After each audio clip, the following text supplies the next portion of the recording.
Hi, my name is Grant Pryor. This is Sean Adair, and that's Gus Warner. And we did our research over Soccer Village. So Soccer Village is a retail store based across the Midwest, locations in Indiana, Ohio, and Kentucky. So the one we specifically researched was the location in Carmel, Indiana. So basically, Soccer Village has anything that any soccer player would ever want. They got cleats, shin guards, soccer balls, soccer jerseys of their favorite players, and even soccer cards. With that being said, Soccer Village's target market is definitely for soccer players of all ages and skill sets, and they also sell equipment for referees. And most people believe that Soccer Village is only a place for very skilled soccer players and not the more recreational players, but that is not the case because they have anything for any type of player, no matter the skill set. And Soccer Village also sells new and used products, so their prices range across the board, with the used goods being cheaper and aimed more towards the recreational players, and the newer goods being more expensive and aimed more towards the more skilled players. But if you are a recreational player or a skilled player and looking for good gear, Soccer Village is the place for you. So Soccer Village has been negatively affected because of COVID-19. A lot of different type of soccer tournaments, games, practices, different clubs have all shut down because of this. It has been really hard for Soccer Village to get back up because there's just not very much demand at all. And because of this, basically Soccer Village has been battling through the ups and downs, but recently with more businesses and stuff opening up and getting more open for the whole COVID-19 problem, Soccer Village has basically gotten their sales slightly back up, but not to their prime point. Yeah, and so a lot of small businesses across the world have been affected by COVID-19, like restaurants, for example, but they've been able to open back up slowly, whereas soccer is a seasonal sport, so not many players are going to Soccer Village right now as what would normally be. Yeah, so it's basically affected Soccer Village overall worse than most companies. And then for our secondary research, we learned about the 80-20 method. So basically the 80-20 method is how 80% of sales comes from 20% of customers. And this really is in effect with Soccer Village. So basically they have a good customer loyalty for a certain amount of people, and that's about 20%, give or take. And 80% of their sales is basically coming from that. All right. The goal of our two research methods was to develop an understanding as to how loyal Soccer Village customers are. And to do this, we interviewed customers at the store, and we also surveyed soccer players at different soccer tournaments all across the country. And we asked these players where they shopped for their soccer gear without mentioning the name Soccer Village to them. And we did this to help prevent bias and to help us understand what percentage of soccer players across the world or across the nation chose Soccer Village over alternative options. Yeah, so to add on to what Gus was saying, our first method was to survey those soccer players.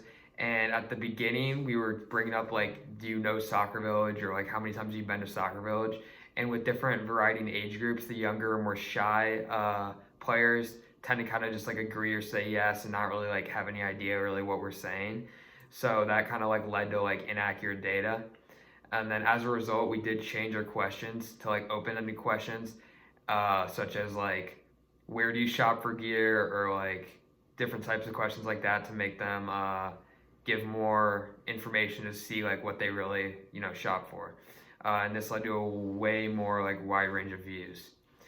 So in the first half, as I was saying, we interviewed 25 players and asked each one if they had been to a Soccer Village, and 21 of those people said they had been, and 15 of those 21 considered themselves loyal customers. So then after we changed and did more closed-ended questions in our second half, we learned off our data that of the players who mentioned Soccer Village, without us bringing up 85% of them believe they are loyal customers of Soccer Village. And then what we learned for our method 2, which is where we were interviewing actual customers at Soccer Village, is that we learned that every customer that we interviewed is satisfied with Soccer Village when they go in store. So they believe the help and the employees and the design and everything is super welcoming and fun, and makes their kids and players and even the adults of the kids who play enjoy it and wanna go again and again to make them loyal customers. But unfortunately, what we learned also is that 30% of the customers that we interviewed said that Soccer Village's website and overall technology is not up to par. So basically, they believe that it's like their website's old and their social media is like boring. It doesn't give many like fun like new ideas. And we checked up with that to see like kind of like what the deal was. And it's definitely true. The website hasn't been like redesigned in like 4 years, and then the social media gets like 10 to 15 likes a post. Like it's not very well known at all. Yeah, so overall, Soccer Village is well known around the area, but not every competitive player knows about Soccer Village, which can be considered a problem. And the key to solving this is for more loyal customers to be involved in Soccer Village.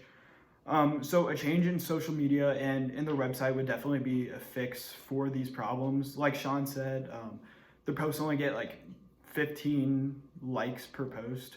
So Dick's Sporting Goods, for example, they have millions of likes on their sporting goods page and on Instagram, whereas Soccer Village, they're not very active and they just don't get the recognition out. They don't get their voice out there.